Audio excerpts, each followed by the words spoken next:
Rivalrous, socialist plot to destroy property rights. Rivalrous is another socialist word game, much like stakeholder capitalism and conscious capitalism, designed to undermine property rights. The idea of rivalrous and non-rivalrous goods was coined by Harvard economist Richard Musgrave. Musgrave was born in Germany and studied philosophy and economics at a German university, which means he got a supersized serving of the socialist favorite philosopher Immanuel Kant. Kant is a favorite of socialists because he created a bifurcated world, a world of ideal forms and a world of shadows like Plato. But he called them the noumenal and phenomenal world. By this division, he destroyed reason by separating our senses from reality and paved the way for Karl Marx's labor theory of value, which states that the only thing that we do economically that matters is our physical labor. In other words, according to Marx, we are just beasts of burden, completely denying the role of intellectual work and denying the very essence of humans. Marx's ire wasn't against capital, it was against the human mind. He particularly disdained inventors, or the essence of the mind being applied to economic problems. Inventors who gave us fire, who gave us the bow and arrow, who gave us the agricultural revolution. They gave us air conditioning, they gave us cars, they gave us planes, they gave us antibiotics. They created the whole world we live in and love. Marx and socialists particularly hate inventors because inventors can disturb the status quo. And Marxists are trying to create a neo-feudalistic economy. And as we've seen with COVID and climate change, they're well on their way to creating this neo-feudalistic society. Musgrave then moved to the United States in 1933 and got a PhD in economics from Harvard. Not surprisingly, after this, he went to the world's largest Marxist organization for employment, the Federal Reserve. If you wonder why I call the Federal Reserve a Marxist organization, one of Marx's main tenets was to create a central bank. And who's the most powerful central bank in the world? The Federal Reserve. Then Musgrave went on to teach economics at several American universities, while focusing his research on public finance.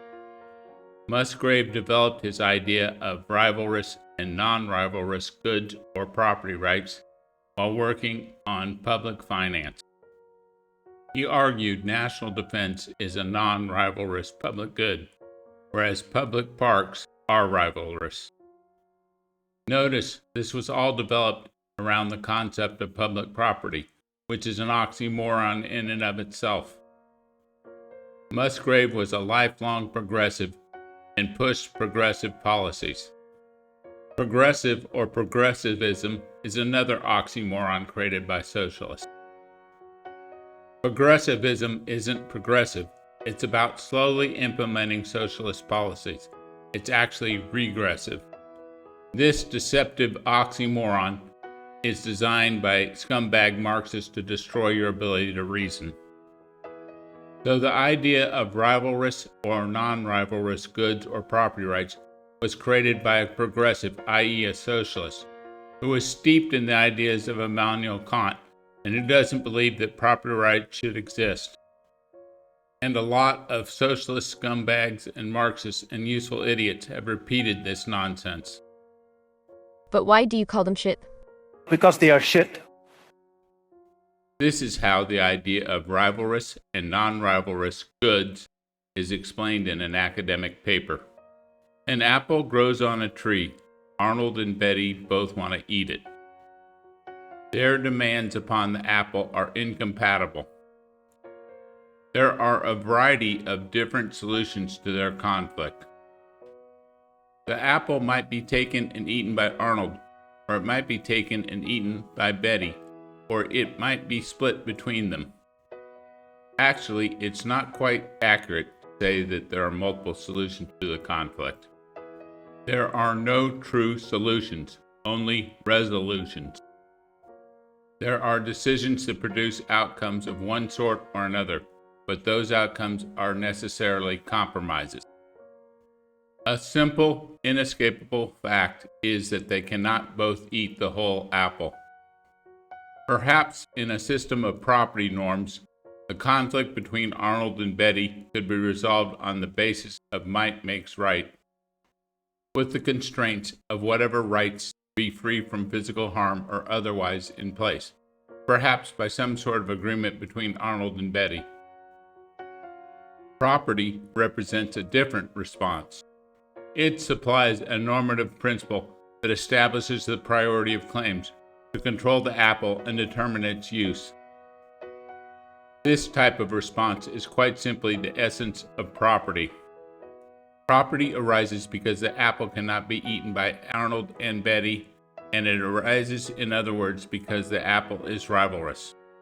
This is the sort of nonsense you get from the socialist about rivalrous and non-rivalrous goods. Clearly, they never read The Little Red Hen, because they're incapable of understanding Locke's idea of property rights are derived from creating value.